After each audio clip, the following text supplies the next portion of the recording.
Good evening, everyone. Today's case presentation will be presented by me, Dr. Mridula, moderated by Dr. GKI ma'am. So, I'm presenting the history of a 49-year-old male hailing from Orissa, India. He came with a history of growth in the outer aspect of the right eye since 4 months. The patient gives history of a slow growing mass first observed 4 months ago in the outer aspect of the right eye, which was associated with mild pain as well as redness. It was not associated with any irritation or foreign body sensation, no history of any diminution of vision, or any previous history of similar growth in the eye. There were no similar complaints observed in the fellow eye as well. Coming to the past ocular and systemic history, there was no history of any previous ocular trauma or surgery, no history of any systemic illness. The patient denied any history of cancer elsewhere in the body or any family history of cancer. He is not a known case of HIV. He has had no history of prior organ transplantation or no history of any skin disorders. Personal history: the patient is a non smoker and is a textile factory worker by occupation. Coming to the general examination, he is a middle aged male who is moderately built and nourished, conscious, cooperative, and well oriented to time, place, and person. He had no evidence of pallor, icterus, clubbing, cyanosis, lymphadenopathy, or edema. In the ocular examination, he had of the right eye first. He had a best corrected visual acuity for distance of 6 by 5 and for near of N6 at 30 centimeter. And his refraction, he had an add of plus 1.75 diopter spherical minus zero point 0.5 diopter cylindrical at 90-degree axis. External examination revealed no abnormal head posture. He was ortho for distance and near on the cover test, and his Hirschberg test showed ortho. His extraocular motility was full and free and painless in all gazes, and his pupils were round, regular, reactive to light, with no relative afferent pupillary defect. Mridula, before you go forward, Yes, ma'am. based on the history, I mean, anybody can answer this. Based on the history, when somebody says that there has been a growth in the eye, what are the 2 or 3 things that come to your mind, which is, very common? What is it that we are asking in the history, which will tell us that what the lesion could be? History of trauma, ma'am. Ajiba. So, no, when someone tells you that there is a growth in the eye, then what is it that could present as growth in the eye? Pterygium. Yeah, so that's the most common thing which presents as growth in the eye, right? Yes, ma'am. Yeah, so then what else could present as growth in the eye? Anything else that could present as growth in the eye? Pseudopterygium following trauma. Okay, it falls under that same umbrella, doesn't it, Ajiba? Yes, ma'am. Okay. Anything other than pterygium which presents as a growth in the eye? Even a pinguicula you could put under that category. So let's not take it as a separate entity. So pinguicula, pterygium, all that comes under one umbrella. Lymphoma. So would you want to categorize? Like when you talk about any disease, I don't know, the ones who have been posted with me, I've always told you that you categorize it into, it could be infective, inflammatory. Yeah. Correct, very good. So will you expect something related to infection growing very slowly over a span of 4 months or more? Is that the first differential that will come to your mind? No, ma'am. Yeah, and he doesn't have pain, redness. Pain also. Yeah. Second, inflammation, you said. It could be, and it could be related to inflammation, right? Yes, ma'am. Then what is the next broad category? Anybody else? Also, I mean, anybody can answer. The ones that you already mentioned, these are degenerative, correct? Yes, ma'am. Infective, inflammatory, then dystrophy. Okay. In a dystrophy, is it common for it to appear like growth on the eye? Usually unlikely. They would probably say it appears more like an opacity, especially if you're dealing with a corneal dystrophy, no? So something which appears as a growth, what is the next broad umbrella that is left? Tumors. Neoplasm. Neoplasm. So these are, and your leading questions, or the questions that she included in her history, were basically to try and see if we are dealing with an inflammation or a degeneration or a neoplasia.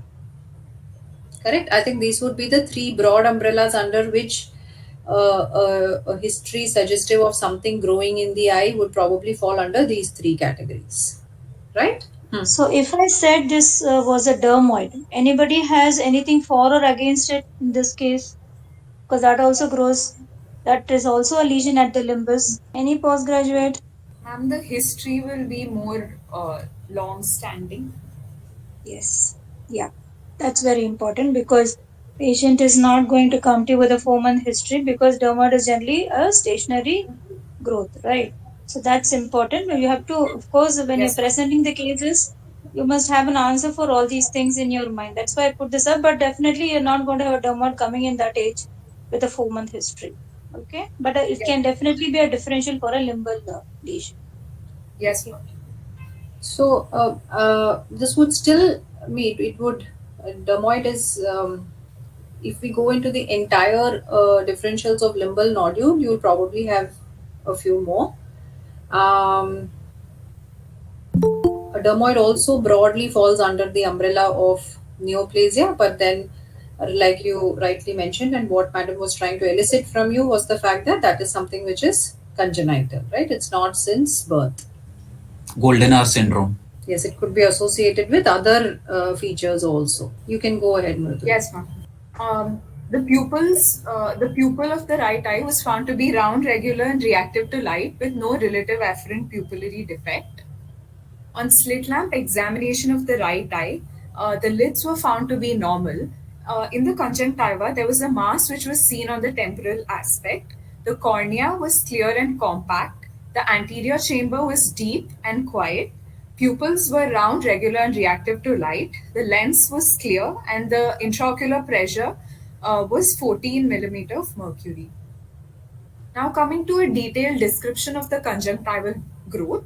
So as you can see in the image, there is a mass in the temporal aspect of the right eye, which appears to not be involving the limbus. It is unifocal and it is a gelatinous lesion which is about 4 to 5 mm in size. It has well-defined margins. The posterior edge is clearly visible. It is variably pigmented and it is a brown lesion which is raised, freely mobile, which appears superficial and was soft in consistency. And as you can see in the image, there are tortuous feeder vessels. And it is not visible very clearly in this image, but it was not involving the cornea and there were no ulcerative changes seen as well. So how will you appreciate ulcerative changes in when you're examining a lesion like this? What do you have to do to appreciate an ulcerative change? Ma'am, if there's any like bleeding on the surface. What do you mean by an ulcerate? What are you trying to convey when you say that there is no ulcerative change? Staining, there'll be an Yes, so you may have patchy areas of staining, or you may have. Does that change your? Does that add anything or change your thought process if you have the staining on the an ulcerative change on the surface? If you're saying something to describe the lesion, then either the presence or absence of it should indicate something significant as far as your working diagnosis. Ulcerative is more in towards of malignancy, ma'am, than a benign. So that's not how it works in a conjunctival malignancy, and usually you will not really find an epithelial defect.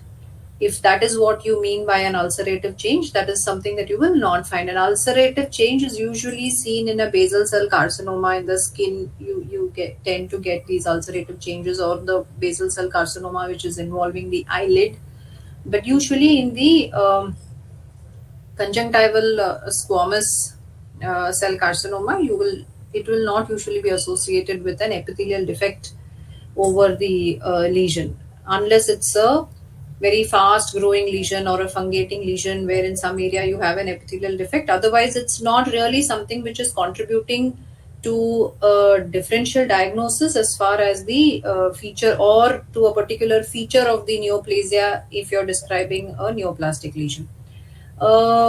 When you're having a doubt in your diagnosis, when it's not very clearly pointing towards OSSN, an epithelial defect over the lesion may actually be indicative of a pyogenic granuloma vis-a-vis a ocular surface neoplasia.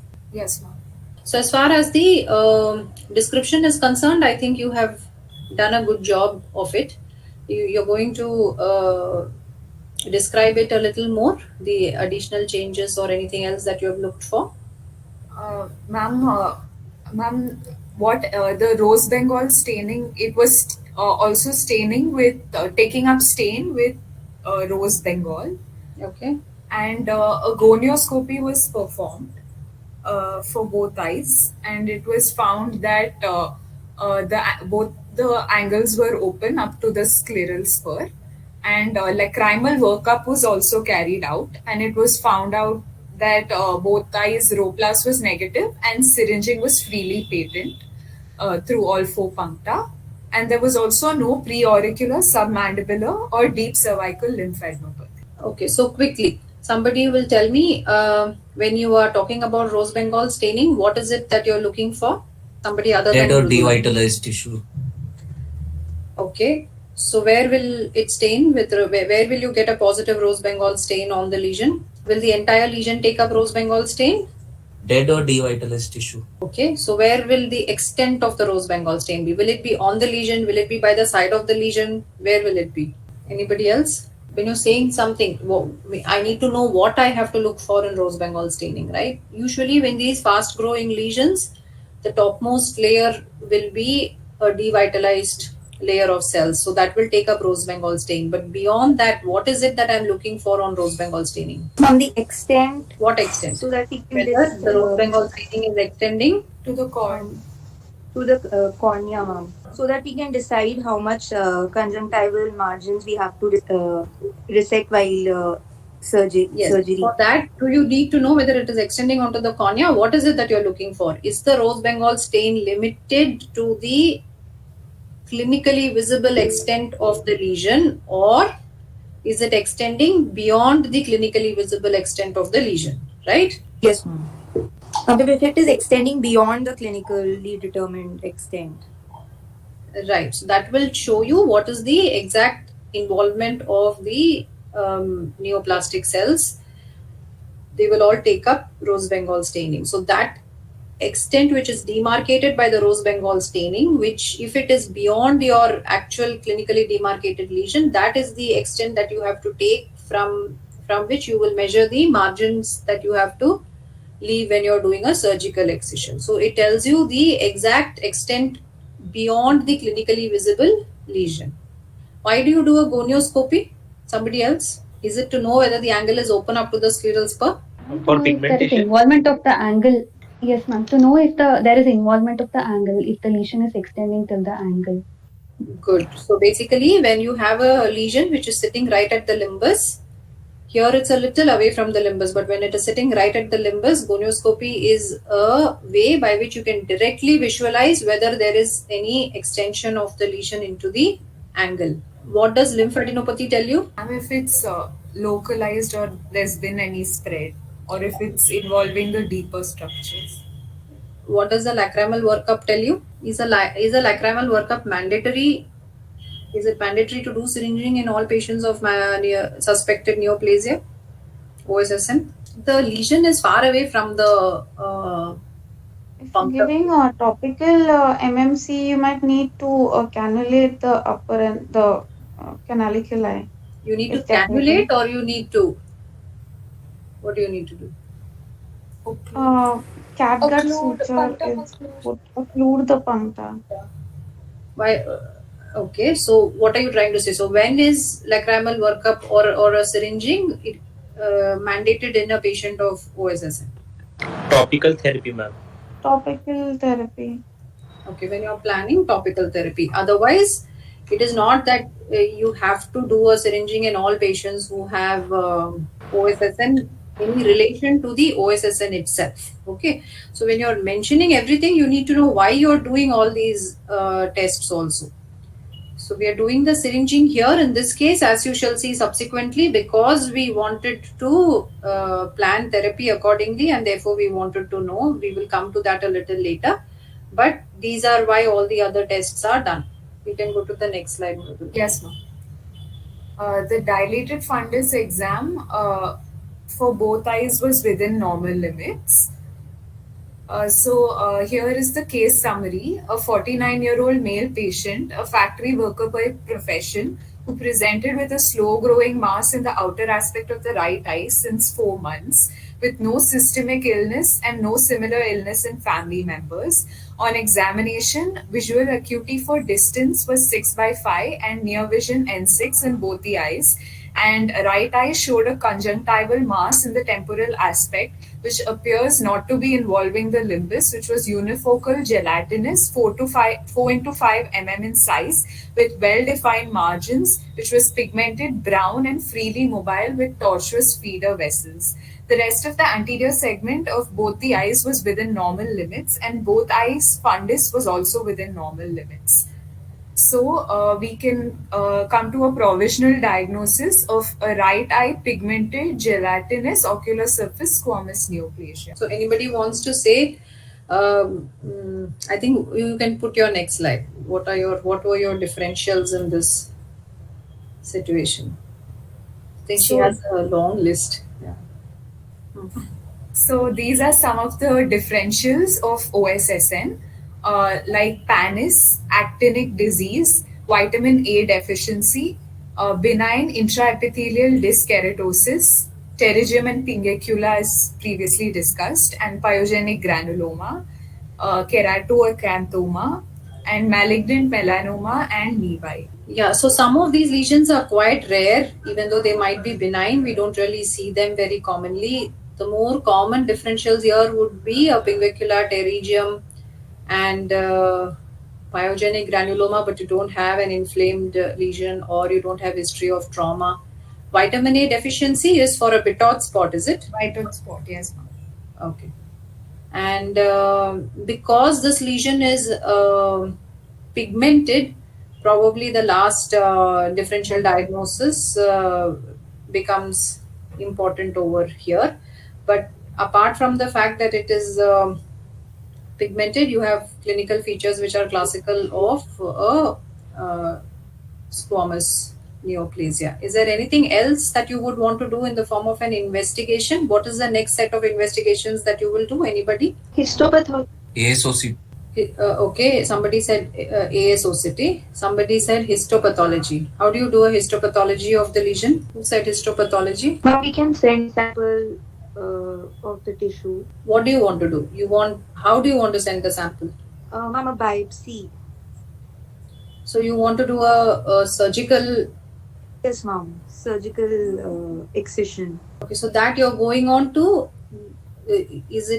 Are you talking about management or are you talking still about diagnosis? Ma'am, for the diagnosis. Before you take the patient into the OT, is there any other investigative modality that you want to subject the patient to? UBM, ma'am. Okay, UBM or ASOCT. What will that tell you? Anterior segment. The spiral extension, no?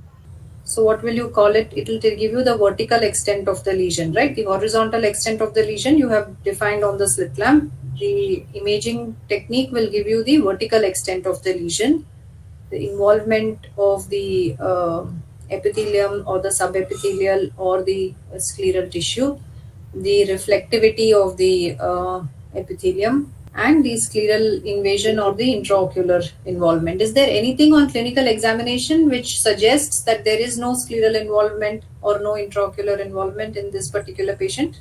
If the Something lesion is freely mobile, Good, Ajiba. So if it's freely mobile, what does it indicate? That it is not adherent to the underlying sclera. If it's adherent to the underlying sclera or if it's invaded through the sclera, will it be freely mobile? No, no, ma'am. Yeah, so you have an indirect pointer towards the fact that there is no scleral invasion by means of the fact that it is freely mobile. Anything else that you would want to do? Any other way that you can get an idea of the histopathology without taking the patient into the operation theatre? Imprint cytology. Yeah, you can do an imprint cytology. Has anyone seen an imprint cytology being done? How it is done? But what will it tell you? What will the imprint cytology tell you? Can one of the Cornea fellows quickly volunteer and describe an imprint cytology? It will give an idea of what kind of a lesion, what kind of pathology it is, whether it's a squamous cell or basal cell. Only that it will not give you the extent of involvement. How is it done? Cellulose paper. Mrudula, you started telling. Ma'am, they use cellulose acetate paper. So what is done? You basically place it on top of the lesion. Yes, ma'am. And Quickly, when you're asked to describe a technique, it is done in the OPD. The patient is made to lie down. Topical anesthetic drop is placed in the eye. A wire speculum is placed in the eye. The patient is asked to look in the direction opposite the direction of the lesion. A sterile imprint cytology paper is lifted with a sterile set of forceps. It is placed on the lesion. Gentle amount of pressure is applied on the imprint cytology paper with the forceps for a period of how many seconds? Almost close. It shouldn't be too thick a layer. It shouldn't be too thin a layer. So almost close to 15 seconds or so. You just count mentally. Lift the paper off the lesion and put it into the well that the pathologist carries and comes, which is then subsequently examined under the light microscope to look for the presence of dysplasia and the extent of dysplasia in the cells, which will give an idea as to the malignant or the non-malignant nature of the lesion, following which the pathologist will give you will give you an opinion regarding the need for an excision biopsy of the entire lesion. But it only gives you the top layer. In the picture that I showed you the last time, it gives you only the top layer of the entire lesion, the top cells. So like Nivisha said, it does not tell you what the deeper extent of the lesion is. If it is involving the epithelium, only then you will get dysplastic cells. If it is a subconjunctival lesion and your epithelium is intact, then you will not get anything. You will get normal cells on the imprint cytology. If you stain the imprint cytology more, you will also be able to get an understanding of your, based on the nuclear cytoplasmic ratio. They will also be able to give you further details regarding the activity. But then these are things which you get a better idea on histopathology of the entire lesion. You can go to the next slide. Yes. So whenever somebody tells you to describe a particular process or a procedure, there is a methodology to it. Okay. Yes. The investigations which were done in this particular patient include ASOCT, wherein you can see that there is increased epithelial thickness as well as some hyperreflective epithelium. There is also some abrupt transition seen between the normal and the abnormal. So this is suggestive of OSSM without any deeper involvement. So this entire bump which you're seeing on the lesion is fully epithelial. And if you trace that line down onto the right in the next picture, above the blue line, if you trace it towards the right side of the PS, go more right, go more to your AS. So that is where you have the normal epithelium, which is looking black in color, just that small line, the superficial layer. And then suddenly that becomes white on the left hand side of your arrow now. So there is one abrupt transition of the epithelium. It's just that epithelial layer. And then you can, yes, that's exactly the point where the abrupt transition is taking place, maybe slightly to the right of it, where the black changes to the white epithelium. And then this entire thickness of the lesion is white, which indicates that it is hyperreflective. There is significantly increased epithelial thickness. So that is why these three are considered as your hallmarks of OSSN on ASOCT. And there is really no, there is some amount of shadowing. You're not able to make out the much deeper involvement, but in the second photo you can see a relative plane that you're getting between the lesion and the sclera, so it indicates that there is no deeper involvement. Next slide. Yes. The imprint cytology was also done, which was suggestive of dysplastic cells. Coming to the management. So what will you go to the previous slide? So quickly, now when you have seen a lesion like this and you know that you're probably dealing with OSSN, what are your management options now? Topical therapy and surgical management. Yeah, carry on. Yes, ma'am. So the treatment options were explained to the patient, and the patient was also explained and given the choice of topical therapy versus surgical management. And the patient opted for chemo reduction in this case. So these were the steps of management. First, there was temporary punctal occlusion, which was done with catgut. Then mitomycin C 0.04% was instilled 4 times a day for 1 week, and then there was 1 week off. So the cycle goes as 1 week on and 1 week off. This was followed by serial ASOCTs to monitor the response to the topical therapy. And the patient was also explained about the need for regular follow-up in order to rule out recurrence. So before you go forward, is there any question that anybody wants to ask, like rather than me asking questions, probably if anybody wants to ask questions regarding the management that was decided upon for this particular patient? Anyone has any doubts, or everybody is clear till this point as to what has been done? So both the options were there. You could either have done surgery, or you can offer topical chemotherapy to the patient. In topical therapy, what are the options that we have? Interferon alpha and C and pyroricin. 5FU. Right. So is there any particular way in which you decide which one you will choose, or is it largely left to the experience and the expertise of the treating ophthalmologist? Because these are questions that they might ask you in your... So you can say that the option of both surgery and topical chemotherapy was discussed with the patient. The patient was willing for topical chemotherapy. Among the topical agents available, so there you're not going to be talking about you are going to be offering the management. I can either offer the use of mitomycin C or alpha interferon. You can tell there that in my institute I have seen lesions being treated more commonly with mitomycin C.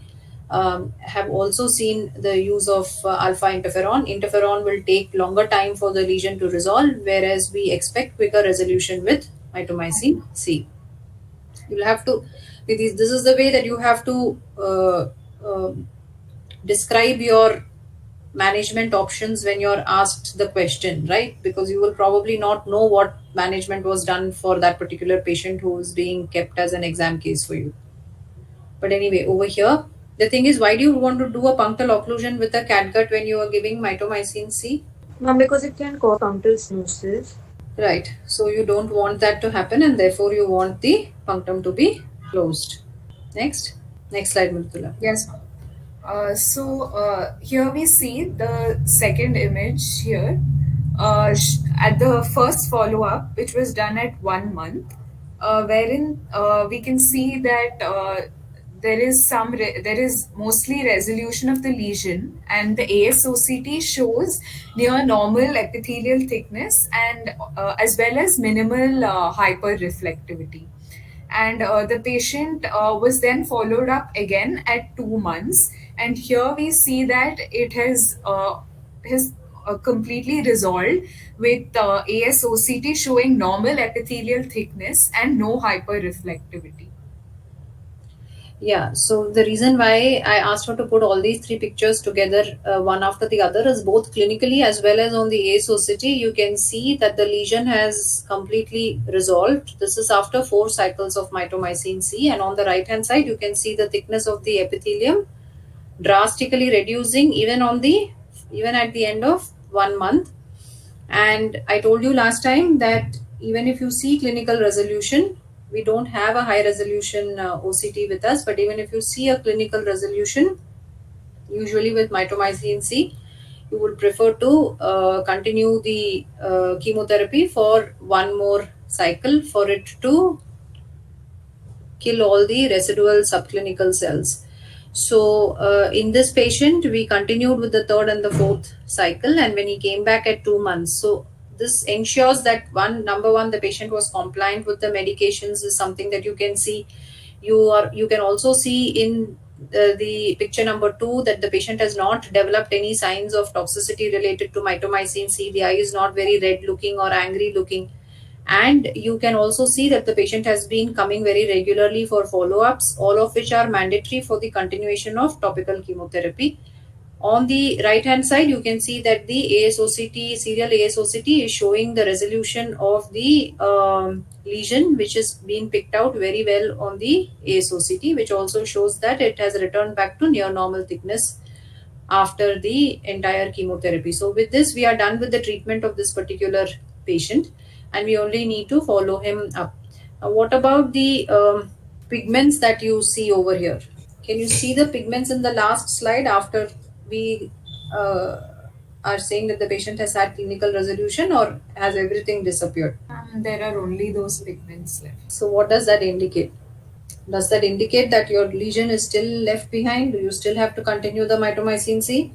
Ma'am, the lesion has resolved. Only the pigments are remaining, which are. So the pigments were not part of the lesion, or They're probably a part of the overlying conjunctiva and not the OSSN lesion per se. so you're calling it a pigmented OSSN to begin with. Very common to see pigmented OSSNs. So when you call it a pigmented OSSN, is the pigmented part of the OSSN also a malignancy? What is the pigmentation contributed for by? Which cells contribute to pigmentation in the conjunctiva? Melanocytes. Yeah. So It is melanocytes. These are just melanocytes that colonize. Very good. Yeah. So these are just melanocytes. They may or may not have been present before the onset of the. It's colonization of. Correct. So this is basically a pigmented OSSN is a colonized tumor. A colonized tumor is when you have one group of cells which are the malignant cells, which is colonized by another group of cells which are non-malignant. So here the malignant cells are your basically your limbal stem cells, the stem cells, and the colonizing cells are your melanocytes. So the melanocytes by themselves, they are only present within the lesion. They are not contributing to the malignant component of the lesion. So your lesion will resolve, but the pigments will not resolve. And in general also, that is an entirely different topic for another day, but in general also mitomycin C does not really have much effect on your melanocytes and your melanocytic lesions. So the end point is the disappearance of the rest of the lesion, not the presence of pigments. So the pigments will continue to stay, and it should not be misinterpreted as a residual lesion. Then the patient will have to remain under regular follow-up, which is once in 3 months for the first year, then once in 6 months for the next 2 years, and annual follow-up thereafter. So this is generally how we follow up these patients who have had a neoplastic lesion. So what is the biggest drawback of topical chemotherapy? One drawback of topical chemotherapy? Anybody before we call it a day? We did not come up to the histopathological diagnosis. Correct. So we don't have any tissue. We've not been able to get a tissue diagnosis. The fact that clinically this looks classically like a OSSN and it has responded completely to the topical chemotherapy is probably suggestive of the fact that what we dealt with was an ocular surface squamous neoplasia. So when you're presenting these cases, ensure that your description is complete and you look for lesions in the other eye, any lesions in the fornix, At times, when you're dealing with some of these pigmented lesions, you need to evert the lids also and look for any other pigmented lesions in the palpebral surface so that your examination is complete. Or never forget to mention lymphadenopathy. And otherwise, I think most of the points were covered here. Ma'am, anything else, ma'am? Thanks, Geeta. Really well done. And Mridula, you also presented very, very well. Thank you, ma'am. Yeah, she had So done what it. Actually, next it's topic entirely her job only. I have not done anything in that. No, she really did a very nice presentation. Thank you, ma'am.